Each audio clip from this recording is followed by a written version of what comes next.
여러분 안녕하세요. 쌤튜버와 함께하는 여름방학 5주 프로젝트 인천 한남중학교 이정우입니다. 오늘 벌써 세 번째 시간이네요. 우리 첫 번째 시간을 통해서 수준별 어휘학습 전략, 초급 수준에 적합한 전략 살펴봤고요. 두 번째 시간, 지난 시간이죠. 수준별 어휘학습 전략, 중급 수준의 학생들이 적극적으로 활용하셔야 하는 방법. 이 방법을 사용해서 고급 수준으로 넘어가시면 좋겠다고 그랬죠. 오늘 세 번째 시간입니다. 문법 얘기해 보려고 해요. 한 권만 제대로 파자. 사실 문법 어렵습니다. 많은 학생들이 정말 어려워하죠. 저도 잘 이해합니다. 학창시절에 저라고 문법 공부가 쉬웠겠습니까? 그런데 저는 문법을 어느 정도 이제 이해하고 여러분에게 가르칠 수 있는 수준까지 된 거잖아요. 그럴 때 제가 어떤 방법들을 사용해 왔는지 오랜 경험을 통해서 제가 획득하게 된 그런 노하우들을 이번 시간에 다 풀어드리도록 하겠습니다. 준비되셨습니까? 시작하겠습니다. 오늘도 시작부터 죄송한 말씀을 드려야 될 것 같은데요. 문법 공부도 절대로 한 번에 되지 않습니다. 많은 친구들이 저에게 이렇게 질문합니다. 선생님, 가능하면 쉽고 빠르게 문법을 공부할 수 있는 방법이 없을까요? 냉정하게 말하자면 그런 방법은 없습니다. 만약에 그런 방법이 있다면 모두나 다 잘하겠죠. 뭔가를 내가 제대로 하기 위해서는요. 그만큼의 시간과 노력이 필요합니다. 절대로 문법 공부도 한 방에 되지 않아요. 역시 어휘와 마찬가지로 반복이 핵심입니다. 그런데 저의 경험상 보니까 세 번째 반복해서 볼 때 실력이 가장 많이 늘어납니다. 그래서 내가 문법책을 처음부터 끝까지 한 번 봤는데 이거 공부를 했는데 별로 실력이 느는 것 같지 않다? 이런 느낌 있을 수 있습니다. 정상입니다. 그게 정상이에요. 원래 한 번 봐갖고 절대 이 문법이란 거 만만치 않습니다. 이런 게 여러분 것이 되지 않습니다. 경험상 세 번째 볼 때 실력이 가장 많이 늘어요. 그러면 한 번 봤으면 꾹 참고 두 번, 세 번 보다 보면 그 세 번째 비로소 여러분들이 고생했던 그런 보상을 한 방에 받는다라는 그런 느낌을 받을 수 있습니다. 이것도 진리라고 말하기는 어렵고요. 제 경험상 이렇다는 겁니다. 근데 이게 저의 경험이기만 할까요? 다른 분들도 다 마찬가지입니다.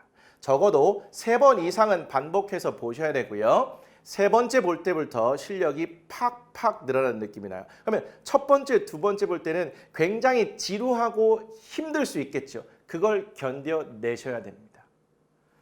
제가 스케줄을 좀 짜드릴게요. 여름방학입니다. 이번 여름방학에 문법책 한 권을 고르셔서 처음부터 끝까지 1회 독하는 겁니다. 그리고 나서 2학기 중에 또 한 번 1회 독하시고요. 겨울방학에 여러분들이 지금 중학교 1학년이든 2학년이든 3학년이든 상관없습니다. 어쨌든 여름방학부터 겨울방학 끝날 때까지 우리 총 3번을 보는 걸 목표로 해서 달려가는 겁니다. 선생님, 이건 문법책 어떤 거 선택해야 되지요? 이거 어휘책 때와 마찬가지입니다. 여러분들 서점에 가셔서 혹은 인터넷 서점을 검색하셔서 문법책 가장 잘 나가는 거 1, 2, 3번 그중에서 편하신 거 고르시면 되는데 제가 추천드리고 싶은 건요. 어려운 책은 절대로 고르지 마시기 바랍니다. 가능하면 문법 기본서는요. 얇고 쉬운 거를 고르세요. 그래서 내가 문법이 할만하다고 느껴야 조금 어려운 것도 도전도 해보고 하는데 처음부터 두껍고 어려운 거, 물론 욕심은 이해됩니다. 그런데 처음부터 그런 걸 고르면 초반에 몇 장 보고 한 하루, 이틀, 3일 정도 보고 포기할 가능성이 아주 높습니다. 가능하면 쉽고 얇은 걸 선택하셔서 이걸 처음부터 끝까지를 여러 번 반복해서 보는 것이 중요하다는 거. 그리고 나서 기초 지식이 쌓이고 나면요. 그 위에 세부적인 거 쌓아 올리는 것은 그렇게 어렵지는 않아요. 따라서 문법책을 고르는 건 기본서, 얇고 좀 쉬운 거 이런 것들을 골라서 3번 우리 이렇게 돌리는 겁니다. 경험상 세 번째 볼 때 실력이 가장 많이 늘어요. 좋습니다. 자, 그러면 문법을 어떻게 반복해서 공부해야 되는지 문법을 반복해서 공부하는 방법을 구체적으로 좀 설명드리겠습니다. 첫 번째부터 읽어볼까요?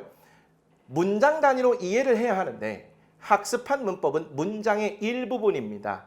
따라서 문법 전체를 어느 정도 학습해야 문장이 이해가 된다 이렇게 나와 있는데 우리말인데 우리말로 이해할 수 없게끔 쓰여져 있을까요?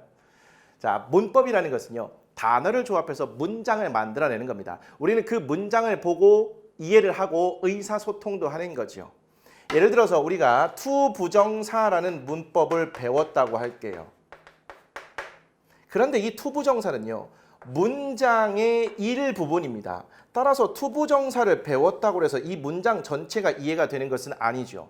물론 투부정사를 배웠으면 투부정사에 관해서 많은 일정 부분 이해할 수 있습니다. 그런데 이 투부정사도 다른 문장의 부분과 유기적으로 연결돼서 쓰이기 때문에 얘를 배웠다고 해서 얘가 온전히 이해가 되기도 쉽지 않아요. 여러분들이 뭔가를 하나 배웠는데 이게 배운 것 같기도 하고 안 같기도 한다는 느낌 당연한 겁니다. 자연스러운 현상이에요.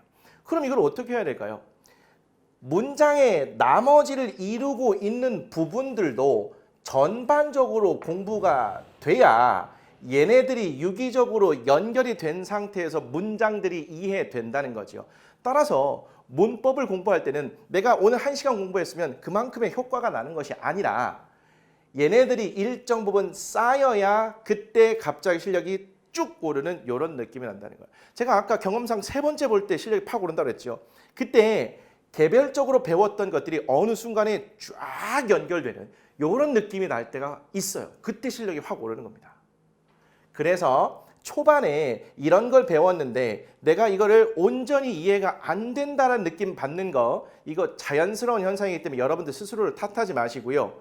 적극 추천드리는 거 투부정사 했고 이해가 안 됐다 하더라도 일정 부분 이해됐으면 앞으로 쭉쭉 진도를 나가셔야 됩니다. 됐을까요? 처음부터 완벽하게 암기하려고 하지 말고 한 권의 책 처음부터 끝까지 가능한 한 빠른 시간 내에 1회 독하는 것이 매우 중요합니다. 그래서 전반적으로 문장들이 이러한 문법들로 구성되는구나 큰 그림을 잡으셔야겠고요. 그 큰 그림 잡은 상태에서 두 번째, 세 번째 볼 때 세부적인 사항들을 추가시키고 유기적으로 연결시켜 나가는 방법을 사용하셔야 됩니다. 일단 중요한 건 1회 독을 하신다는 거예요. 1회 독하기 위해서는 너무 두껍거나 어려운 책을 고르시면 안 되겠죠. 적절한 수준, 조금 쉬운 수준의 책을 고르셔서 이렇게 가능한 한 빨리 한 번을 끝내세요. 여름방학 한 달 내내 집중해서 끝낼 수 있는 정도 요걸 선택하시면 좋겠습니다.